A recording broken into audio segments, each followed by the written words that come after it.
Hello student, good morning. This is Vandana Rai और आज का टॉपिक है इलेक्ट्रॉन ट्रांसपोर्ट चेन। आपको नाम से ही समझ में आ रहा होगा कि इलेक्ट्रॉन का कॉम्प्लेक्सेस में रन होते हुए लास्ट कॉम्प्लेक्स तक पहुंचना या ट्रांसफर होना या ट्रांसपोर्ट होना, ये यूबी क्यूनॉन और सी मोबाइल कैरियर के द्वारा इनका ट्रांसपोर्टेशन होता है। तो इलेक्ट्रॉन का कॉम्प्लेक्सेस में ट्रांसपोर्ट होना इलेक्ट्रॉन ट्रांसपोर्ट चेन कहलाता है। ठीक है, इसको इलेक्ट्रॉन ट्रांसपोर्ट सिस्टम भी बोलते हैं, ईटीएस या ईटीसी भी बोला जाता है।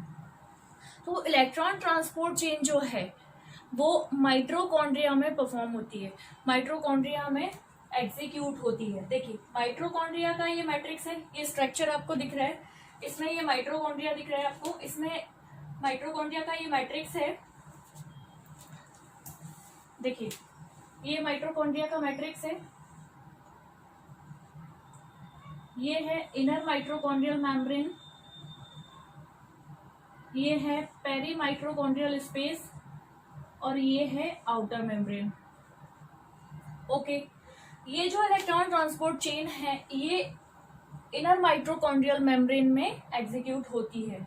और ये क्यों होती है? ये एनएडी से NADH प्लस H+ जो हमें क्रेब साइकिल से रिड्यूस कोएंजाइम मिले हुए होते हैं उनसे हमें एटीपी सिंथेस करना होता है और एट लास्ट एट एंड हमें वाटर मॉलिक्यूल मिलता है। ठीक है, और आप ये देख रहे हो माइटोकॉन्ड्रिया ये कहाँ होती है? ये एक सेल में पाया जाता है, यहाँ पे गोल्जी बॉडी वगैरह होते हैं और न्यूक्लियस वगैरह भी प्रेजेंट होता है। ठीक है, ये इनर माइटोकॉन्ड्रियल मेम्ब्रेन जो है, जो आपको वेवी स्ट्रक्चर दिख रही है, ये इसका एक आप कोई भी पार्ट यहाँ से इसको काट कर ले लीजिए। ठीक है, हम यहाँ पर देख लेते हैं, इस पार्ट को हम यहाँ पर इसकी विड्थ बना लेते हैं।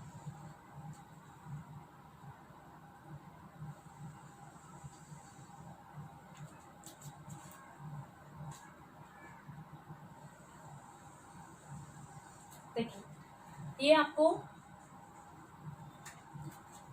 आप ये समझ लीजिए कि इनर माइटोकॉन्ड्रियल मेम्ब्रेन का विड्थ है, इसको हमने यहाँ पर बनाया हुआ है, ये इसकी चौड़ाई है, इसकी विड्थ है। ठीक है, और ये इनर माइटोकॉन्ड्रियल के अंदर में क्या है? मैट्रिक्स। तो यहाँ पर हम क्या लिखेंगे? मैट्रिक्स। ठीक है, और ये इनर माइटोकॉन्ड्रियल के आउटर में क्या है? PMS, perimitochondrial space. तो देखिए, जो PMS है ये साइटोप्लाज्म से कनेक्टेड है, तो इसको सी साइड भी बोल देंगे हम, सी साइड भी बोला जाता है। और ये जो इनर माइटोकॉन्ड्रियल मेम्ब्रेन है ये M साइड मतलब मैट्रिक्स से कनेक्टेड है, तो इसको M साइड बोला जाता है। ओके, इतनी बात आप लोगों को समझ में आई। अब देखिए क्या होता है, जब हमें क्रेब साइकिल जो मैट्रिक्स में, माइटोकॉन्ड्रिया के मैट्रिक्स में एग्जीक्यूट होती है, तो हमें यहाँ से रेड्यूस कोएंजाइम मिलते हैं। कौन से? NADH प्लस H और FADH2। ठीक है, फर्स्ट हम बात करेंगे NADH प्लस H+ की। देखिए, ये रेड्यूस कोएंजाइम हमें यहाँ मिले, मैट्रिक्स में रेड्यूस कोएंजाइम प्रेजेंट होता है। ये ऑक्सीडाइज हो जाता है NAD में और हमें मिलते हैं 2 आयंस और 2 इलेक्ट्रॉन हमें यहाँ से मिलते हैं। इसके जब NADH प्लस H+ ऑक्सीडाइज हो जाता है NAD में, तो हमें 2 इलेक्ट्रॉन्स और 2 प्रोटॉन्स और 2 इलेक्ट्रॉन्स मिलते हैं।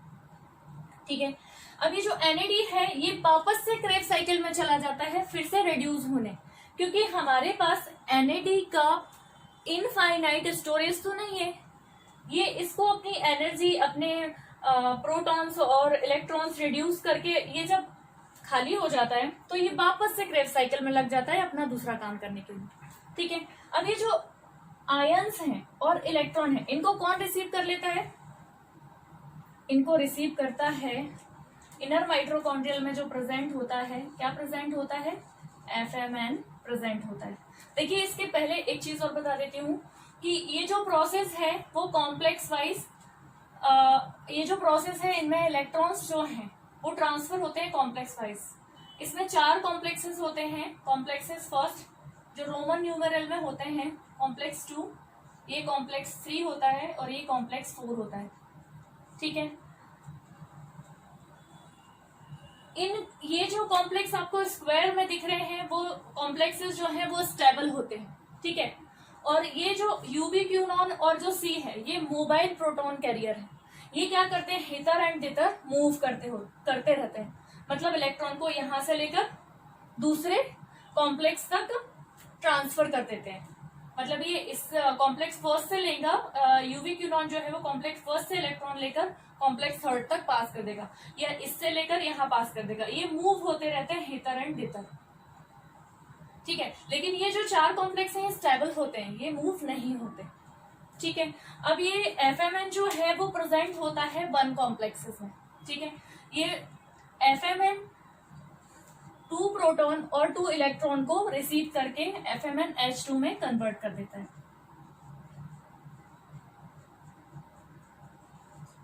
अब ये FMnH2 जो है वो वापस से ऑक्सीडाइज होता है FMN में, और ये जो H2 है इसको ये पंप कर देता है C साइड में पेरी माइटोकॉन्ड्रियल स्पेस में। जब ये हाइड्रोजन यहाँ आ जाते हैं, सॉरी प्रोटॉन यहाँ आ जाते हैं, और जो इलेक्ट्रॉन है वो ट्रांसफर हो जाते हैं आयरन सल्फर के पास। अब ये जो आयरन सल्फर है ये इलेक्ट्रॉन को लेकर कन्वर्ट हो जाता है, आयरन सल्फर इलेक्ट्रॉन ले लेते हैं, और आयरन सल्फर का जो आयरन है वो फेरिक कंडीशन में होता है। इलेक्ट्रॉन जब रिसीव कर लेता है तो फेरस कंडीशन में आ जाता है। वापस से ये ऑक्सीडाइज होता है, आयरन सल्फर वापस से ऑक्सीडाइज होता है और अपने इलेक्ट्रॉन नेक्स्ट को पास कर देता है। नेक्स्ट है यूवी क्यूनॉन। ये आयरन सल्फर और FMN दोनों प्रेजेंट होते हैं कॉम्प्लेक्स 1 में। ओके, देखिए धीरे धीरे समझिए, स्टेप बाय स्टेप समझिए। FMN और आयरन सल्फर दोनों प्रेजेंट होते हैं कॉम्प्लेक्स 1 में। तो जब क्रेब्स साइकिल से प्रोटॉन और इलेक्ट्रॉन मिलते हैं तो ये जो प्रोसेस है ये कॉम्प्लेक्स 1 में ही कंप्लीट हो जाती है। फिर ये जो इलेक्ट्रॉन है, जब इतनी प्रोसेस हो जाती है तो ये जो इलेक्ट्रॉन है जो यूबी क्यूनॉन, इसको यूबी क्यूनॉन बोलते हैं, ये कोएंजाइम होता है, ये इलेक्ट्रॉन लेकर इसको पास कर देता है कॉम्प्लेक्स 3 को। कॉम्प्लेक्स 1 के इलेक्ट्रॉन कॉम्प्लेक्स 2 को नहीं जाते, कॉम्प्लेक्स 1 के इलेक्ट्रॉन जो है वो कॉम्प्लेक्स 3 को जाते हैं। कॉम्प्लेक्स 1 का इंपॉर्टेंट काम होता है, जब हम पूरी प्रोसेस समझेंगे तब मैं आपको बताऊंगी। ठीक है, ये यहाँ से इलेक्ट्रॉन जो है वो यूवी क्यूनॉन को पास हो जाते हैं। ठीक है, लेकिन यूवी क्यूनॉन को ये पास होते हैं उससे पहले हम एक स्टेप समझेंगे कि ये जो प्रोटॉन्स हैं, ये जो इस साइड FMN ने पंप कर दिए हैं इसी साइड में, इन प्रोटॉन्स का क्या होता है। सबसे पहले हम ये देखेंगे। देखिए, ये जो प्रोटॉन्स हैं,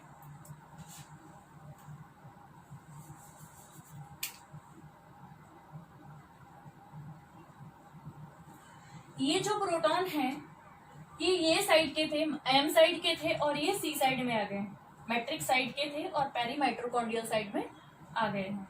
अब क्या होता है कि यहाँ का pH, दोनों साइड का pH जो है वो मिसबैलेंस हो जाता है, तो वहां पर प्रोटॉन ग्रेडियंट अराइज होता है। ठीक है, जब प्रोटॉन ग्रेडियंट अराइज होता है तो एक फोर्स डेवलप होता है, उस फोर्स को क्या बोला जाता है, प्रोटॉन मोटिव फोर्स। याद रखिए, प्रोटॉन मोटिव फोर्स। इस प्रोटॉन मोटिव फोर्स के डेवलप होते ही ये जो हाइड्रोजन आयन है ये इस साइड जाना शुरू हो जाते हैं। लेकिन आप ये बात जानते हैं कि ये जो इनर माइटोकॉन्ड्रियल मेम्ब्रेन है ये तो इम्परमेबल होती है, इससे प्रोटॉन यहाँ तो आ सकते हैं, या यहाँ से ये FMN जो है वो इसको यहाँ पंप तो कर सकता है, लेकिन ये इलेक्ट्रॉन ये साइड नहीं जा सकते। ठीक है, तो इनको C साइड से M साइड भेजने के लिए ऑक्सीसोम यूज किए जाते हैं। ऑक्सीसोम कहाँ प्रेजेंट होते हैं, देखिए ऑक्सीसोम यहाँ प्रेजेंट होते हैं इनर माइटोकॉन्ड्रियल में, पूरे स्पेस में ऑक्सीसोम प्रेजेंट होते हैं। ये ऑक्सीसोम जो हैं वो इन प्रोटॉन्स को एम साइड लेके जाते हैं प्रोटॉन मोटिव फोर्स के द्वारा।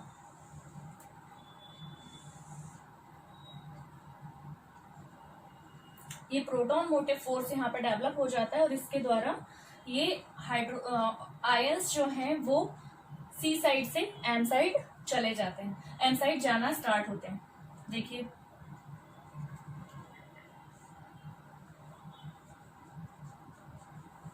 ठीक है, लेकिन ये जो आयंस हैं वो ये साइड जाते हैं तो ये ऑक्सीसोम के द्वारा जाते हैं और ऑक्सीसोम के इस कंपोनेंट को F0 कंपोनेंट और इस कंपोनेंट को F1 कंपोनेंट बोला जाता है। ठीक है, अब ये F1 कंपोनेंट जो है उससे एटीपी सिंथेस एसोसिएटेड होता है। ATP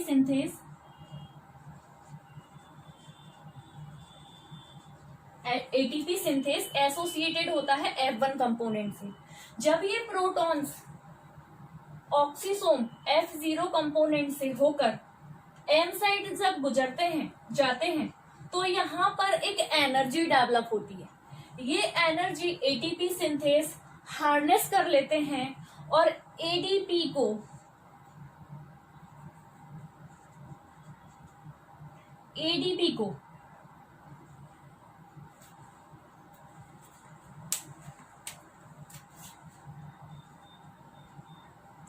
ADP inorganic phosphate ADP inorganic phosphate को एटीपी में कन्वर्ट कर देते हैं। ठीक है, फिर से समझिए, ये प्रोटॉन्स जब F1 कंपोनेंट से पास होकर एम साइड जाते हैं तो F1 से एटीपी सिंथेस एसोसिएटेड होता है और वो एडीपी इनऑर्गेनिक फॉस्फेट को एटीपी में बदल देता है, एडीपी में कन्वर्ट कर देता है। ठीक है, तो हमें यहां से एक एटीपी मिल गया। लेकिन आप ये बात जानते हैं कि NADH प्लस H से हमें एटीपी के 3 कंपोनेंट 3 मॉलिक्यूलर मिलते हैं, मतलब 3 एटीपी हमें NADH प्लस H से मिलते हैं। तो अभी तो ये एक ही हुआ है तो हमें 2 और एटीपीज बनाने हैं। तो ये आगे आगे प्रोसेस बढ़ती जाती है और आगे प्रोसेस बढ़ती जाती है और हमें वहां से एटीपीज मिलते जाते हैं। लेकिन इस पूरी प्रोसेस को एक चीज और मैं आपको बताना भूल गई हूँ कि जब प्रोटॉन यहाँ से यहाँ ट्रांसफर होते हैं और ATP inorganic phosphate ADP inorganic phosphate ATP में कन्वर्ट होता है तो इसे ऑक्सीडेटिव फॉस्फोरिलेशन बोलते हैं। क्या बोला जाता है इसे? Oxidative phosphorylation. ओके, और ये प्रोसेस पूरी कैमियोस्मोसिस प्रोसेस, ये पूरी प्रोसेस जो है वो कैमियोस्मोसिस प्रोसेस है और पीटर मिसेल के द्वारा दी गई थी ये process. This chemiosmotic process given by Peter Mitchell, जिसके लिए उन्हें नोबेल पुरस्कार मिला था। और इस पूरी जो प्रोसेस है इसको समझाने के लिए, इस पूरी प्रोसेस को उन्होंने समझाया पीटर मिसेल ने और इस प्रोसेस के लिए उन्हें नोबेल पुरस्कार भी मिला था। तो आपको कैमियोस्मोसिस प्रोसेस समझ में आई। देखिए यहाँ पर जो इलेक्ट्रॉन है उनको यूबीक्विनोन एक्सेप्ट करता है और UQH2 में कन्वर्ट करता है। कैसे? क्योंकि ये जो हाइड्रोजन है, ये हाइड्रोजन जो है उनको ये यूबीक्विनोन एक्सेप्ट कर लेता है। कॉम्प्लेक्स फर्स्ट से निकले हुए इलेक्ट्रॉन को यूबीक्विनोन एक्सेप्ट कर रहा है। ठीक है, फिर इसमें ही जो प्रोसेस हुई है और ये जो हाइड्रोजन ये साइड से ये साइड चले गए हैं, लेकिन इनमें अभी भी पोटेंट बाकी है। क्यों? क्योंकि अभी तो एक ही एटीपी बना है। इन आयन से हमें अभी और 2 एटीपी बनाने हैं, तो अभी इनमें पोटेंशियल बाकी है। ये पोटेंट है, पोटेंशियल आयंस हैं। ठीक है, तो ये जो है ये यहाँ से यूबीक्विनोन, यहाँ से आयन और यहाँ से इलेक्ट्रॉन एक्सेप्ट करेंगे और इसको यूबीक्विनोन H2 में कन्वर्ट कर देंगे। ठीक है, और ये यूबीक्विनोन जो है, यूबीक्विनोन H2, ये फिर से ऑक्सीडाइज होता है UQ में और ये जो हाइड्रोजन, ये जो आयंस हैं इनको ये पंप कर देता है सी साइड में। सी साइड में पंप कर देता है और इलेक्ट्रॉन नेक्स्ट प्रोसेस में या नेक्स्ट उसमें चले जाते हैं। ओके, इतनी प्रोसेस को, इस प्रोसेस को कैमियोस्मोसिस प्रोसेस बोला जाता है। और अब हम देखेंगे इसकी पूरी प्रोसेस क्या होती है। आई थिंक आपको इतनी प्रोसेस समझ में आई होगी।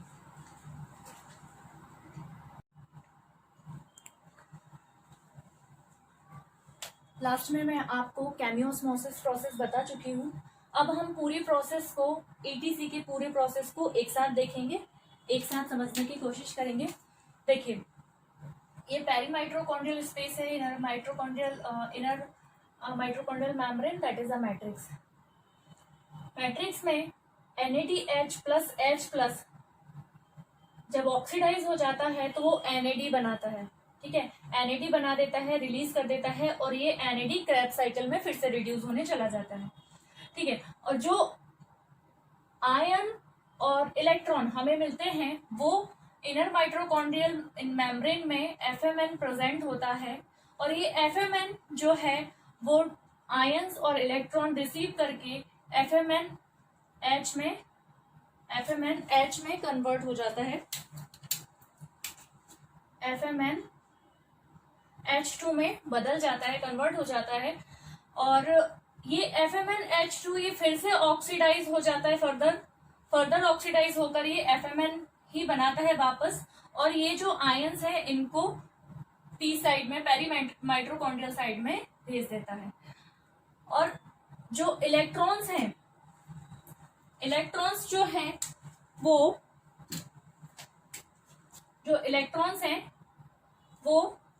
आयरन सल्फर को दे दिए जाते हैं, और आयंस जो है वो C साइड में भेज दिया जाता है, ठीक है।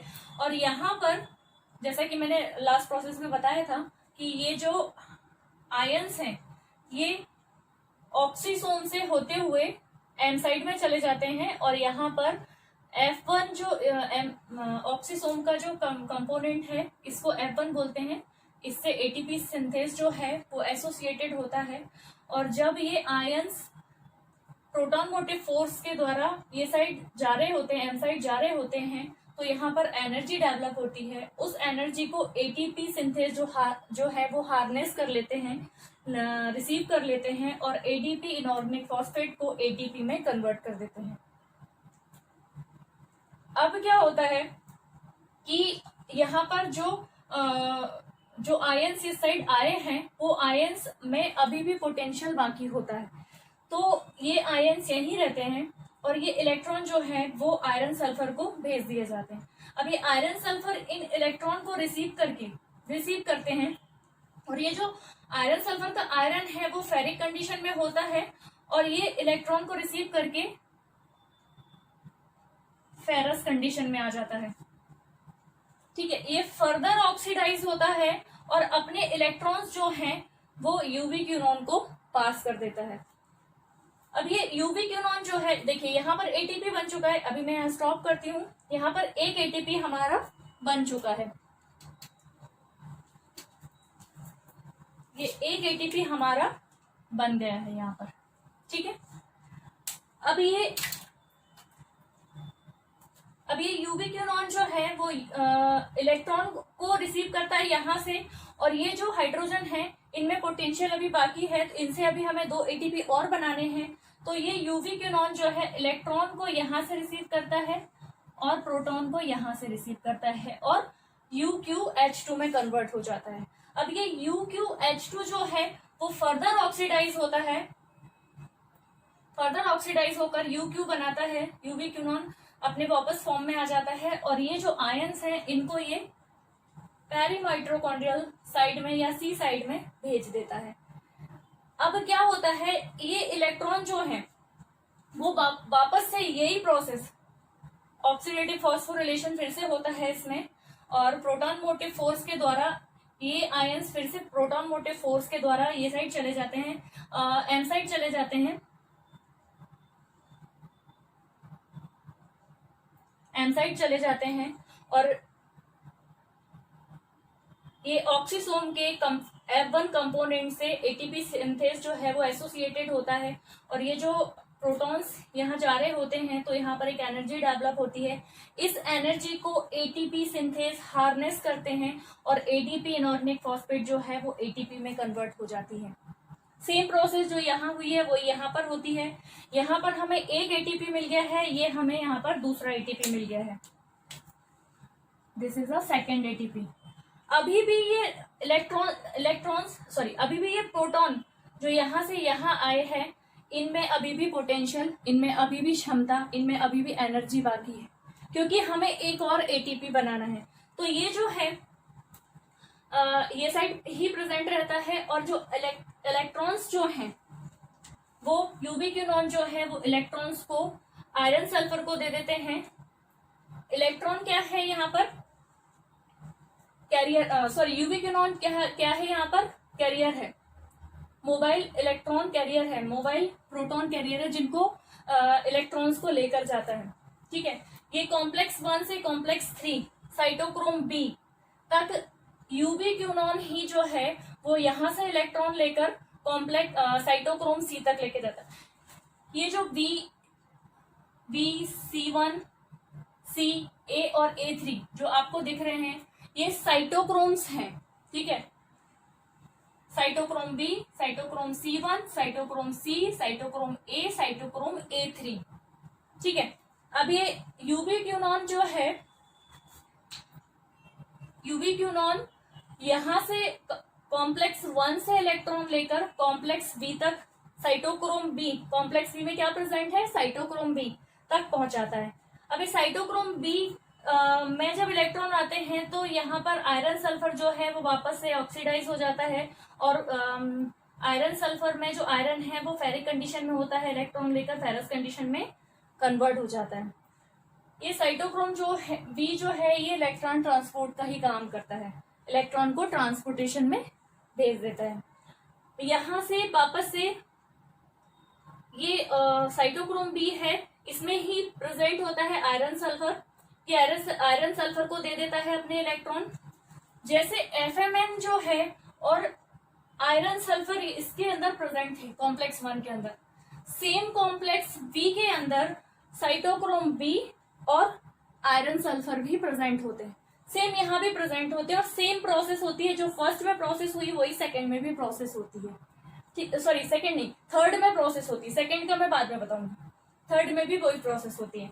जब ये साइटोक्रोम बी के पास आ जाते हैं इलेक्ट्रॉन तो वो यहाँ से पास कर दिए जाते हैं आयरन सल्फर के पास। आयरन सल्फर में आयरन जो है वो फेरिक कंडीशन में होता है और इलेक्ट्रॉन लेकर फेरस कंडीशन में आ जाता है।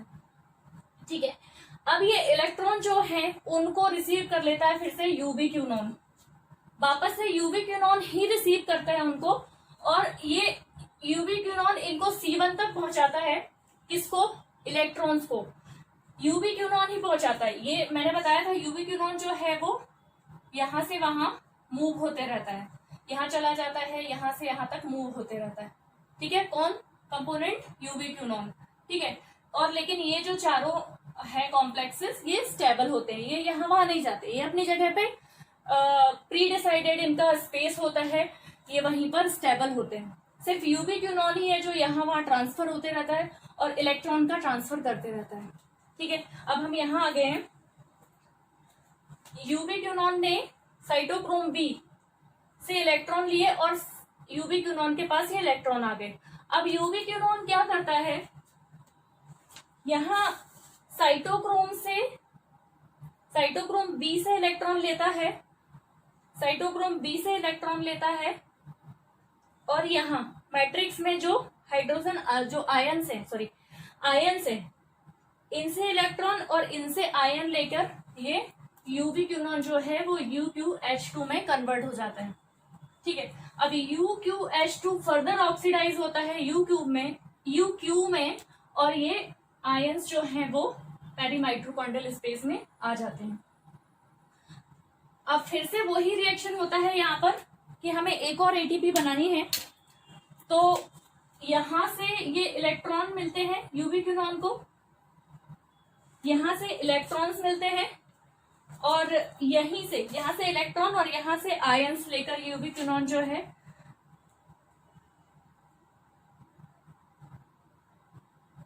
UqH2 में कन्वर्ट हो जाता है। अब ये UqH2 जो है वो फर्दर ऑक्सीडाइज होता है और आयंस ये साइड सी साइड में डाल देता है, सी साइड में पंप कर देता है। एक्चुअली ये सब प्रोटॉन पंप की तरह ही काम करते हैं, प्रोटॉन को पंप करते रहते हैं। जिस स्पेस में जिस प्रोटॉन को भेजना चाहिए सबका प्री डिसाइडेड वर्क होता है। तो ये प्रोटॉन को अपनी जगह पे पंप करते जाते हैं। तो यूवी क्यूनॉन फिर से इसको यहाँ पंप कर देता है और यहाँ से इलेक्ट्रॉन लेता है, यहाँ से इलेक्ट्रॉन लेकर और यहाँ से हाइड्रोजन लेकर, सॉरी आयंस लेकर ये UqH2 में कन्वर्ट होता है और H2 को आयंस को यहाँ भेज देता है। अब ये आयन वापस से प्रोटॉन मोटिव फोर्स के द्वारा एम साइड में जाते हैं। ठीक है, ये एम साइड में आ गए। यहाँ पर F1 कंपोनेंट जो है वो किससे एसोसिएटेड होता है? एटीपी सिंथेज से, सिंथेज से एसोसिएटेड होता है। ठीक है, अब ये एटीपी सिंथेज जो है और यहाँ पर जो एनर्जी राइज हो रही है, निकल रही है, उससे एडीपी को एटीपी में कन्वर्ट कर देता है। एडीपी इनऑर्गेनिक फॉस्फेट को एटीपी में कन्वर्ट कर देता है।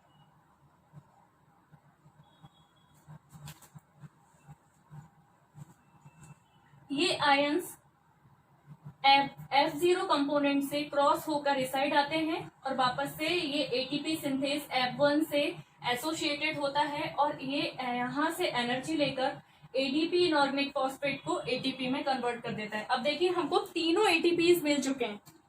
जिन एटीपीज के लिए हम इतना सारा रिएक्शन कर रहे थे वो सारे एटीपीज हमें मिल चुके हैं। एक एटीपीज हमें यहाँ मिला, दूसरा एटीपी हमें यहाँ मिला और थर्ड एटीपी हमें यहाँ मिला। ये हमारा थर्ड एटीपी है। ठीक है, तो तीनों एटीपीज हमें मिल चुके हैं। अब क्या होगा कि अब ये जो इलेक्ट्रॉन्स हैं, अब बताइए कि ये जो आयंस हैं इनके अंदर पोटेंशियल बचा है? नहीं, अब इनके अंदर कोई पोटेंशियल नहीं बचा है।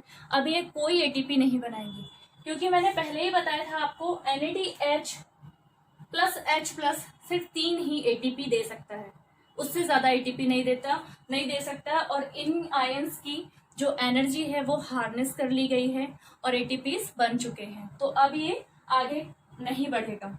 ठीक है, और ये जो इलेक्ट्रॉन्स हैं, पर इलेक्ट्रॉन्स तो अभी भी हैं, तो इलेक्ट्रॉन्स जो हैं वो cytochrome C, cytochrome C1, cytochrome C, cytochrome A और साइटोक्रोम A3 से पास होते हुए सेम प्रोसेस में कि इलेक्ट्रॉन रिसीव करेगा साइटोक्रोम C और वहां पर प्रेजेंट आयरन जो है वो फेरिक कंडीशन में है और वो इलेक्ट्रॉन रिसीव करके फेरस कंडीशन में आ जाएगा। सेम प्रोसेस यहाँ होगी। साइटोक्रोम C जो है वो इलेक्ट्रॉन मोबाइल कंपोनेंट है, मतलब इलेक्ट्रॉन ट्रांसपोर्ट करता है।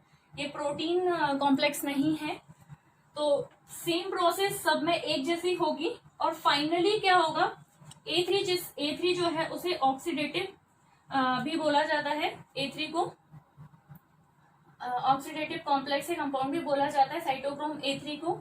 अब इलेक्ट्रॉन यहां से पास होते हुए C1 से C को दे दिए जाएंगे, C से साइटोक्रोम A को दे दिए जाएंगे, फिर साइटोक्रोम A से साइटोक्रोम A3 को पास कर दिए जाएंगे। अब ये साइटोक्रोम A3 जो है वो इलेक्ट्रॉन को जब पास करेगा तो वो किसको पास करेगा? वो ऑक्सीजन को पास करेगा। और ऑक्सीजन कहाँ से आती है? जो हम सांस लेते हैं, जो हम सांस ले रहे हैं, जो बार बार सांस ले रहे हैं, जब ऑक्सीजन अंदर जाती है तो जब ये प्रोसेस लास्ट हो रही होती है और जिस समय हम सांस लेते हैं उस समय में जो ऑक्सीजन का मॉलिक्यूल है वो मॉलिक्यूल इलेक्ट्रॉन यहाँ से रिसीव करता है और प्रोटॉन यहाँ से रिसीव करता है। ये ट्रांसफर नहीं होता, ये स्टेबल हो जाता है क्योंकि इसकी एनर्जी खत्म हो चुकी है, इसमें कोई एनर्जी नहीं है। तो यहाँ से हाइड्रोजन लेता है और यहाँ से इलेक्ट्रॉन लेता है और ऑक्सीजन जो हम ले रहे हैं वो ले लेता है। तो यहाँ पर ये बनाता है एक मॉलिक्यूल बनाता है H2O, एक वाटर मॉलिक्यूल बनता है यहाँ पर लास्ट प्रोसेस में। इसकी देखिए सारी प्रोसेस हो चुकी है। इस पूरी प्रोसेस में, इलेक्ट्रॉन ट्रांसपोर्ट चेन की प्रोसेस में, हमने 2 चीज बनाई। पहला तो 3 ATPs बनाए और दूसरा हमने बनाया वाटर मॉलिक्यूल। ठीक है, अभी एक चीज और बाकी है, अभी हमको बनाना है क्रेब साइकिल। जब हम एग्जीक्यूट करते हैं तो उससे हमें NADH प्लस H प्लस तो मिलता ही है, लेकिन उसके साथ हमें FADH2 भी मिलता है, और एक NADH प्लस H प्लस से हमें 3 ATP मिलते हैं, और एक FADH2 से हमें 2 ATP के मॉलिक्यूल्स मिलते हैं। तो देखिए आपके सामने मैं एक चीज रखती हूं कि यहां पर 4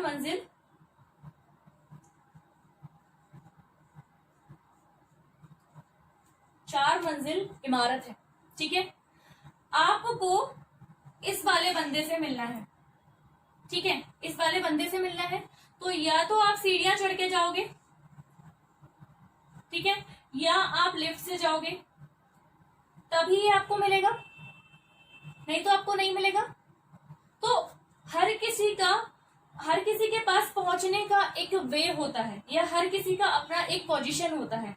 ये जो है इस बंदे की पोजीशन यही है, एक बंदा इधर भी है, लेकिन एक बंदा इधर भी है, तो लेकिन ये तो यही रहता है ना सेकंड पे, और बाकी का ये वाला जो है वो 1 पे रहता है। लेकिन जब हमको सेकंड से मिलना है तो हम सेकंड तक ही जाएंगे ना, फर्स्ट तक तो नहीं जाएंगे। वैसा ही इसमें होता है। इसमें कैसा होता है कि हमको ATPs 2 बनाने हैं, 1 और 1 2, तो हम इसकी एंट्री यहां से कराएंगे, मतलब इसकी जो लिफ्ट है, मतलब जो हम जिस तक पहुंचना चाहते हैं उसकी लिफ्ट यहां तक जाती है, ठीक है। आपको बात समझ में आई? क्योंकि हमको यहां तक पहुंचना ही नहीं था, नहीं तो ये लिफ्ट यहां तक जाती, तो हमको सिर्फ यहीं तक पहुंचना था, ठीक है। आपको बात इतनी समझ में आई? अभी देखिए जो FADH2 है उससे हमें सिर्फ 2 ATP बनाने हैं, 1 और 2। तो ये जो ATP FAD जो है वो कहां से एंटर करेगा, जो कॉम्प्लेक्स सेकेंड है वो एंटर कहां से करेगा, वो एंटर करेगा यहां से,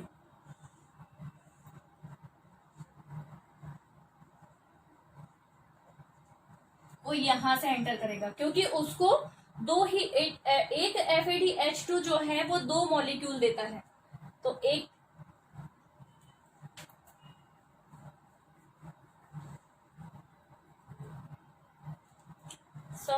वो FADH2 जो है वो यहां से नहीं, यहां से एंटर करेगा,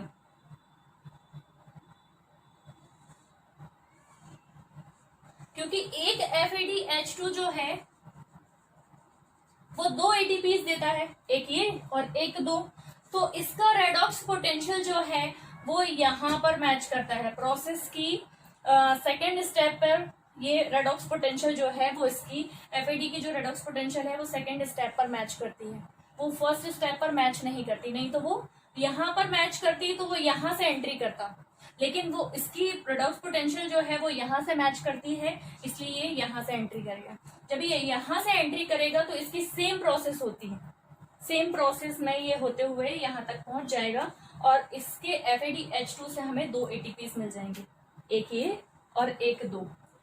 ये वाले जो ATPs मैंने आपको समझाए हैं ये तो हमें NADH2 से मिले हैं, यहीं पर हमें एक ATPs और मिलेंगे, एक ATP यहाँ भी मिलेगा हमें, एक तो ये है, एक और मिलेगा, एक तो ये है, एक और मिलेगा, तो ये किसके लिए हो गए, FADH2 के लिए। तो ये सारी प्रोसेस है, ये बहुत इंपॉर्टेंट क्वेश्चन है। पूरी प्रोसेस को समझने के लिए आपको वीडियो पॉज करके देखना पड़ेगा, और राइट डाउन करके आप इसको लिख कर देख सकते हैं, तो आपको इजीली याद हो जाएगा। आई होप आपको बहुत अच्छे से समझ में आया होगा। Thank you very much.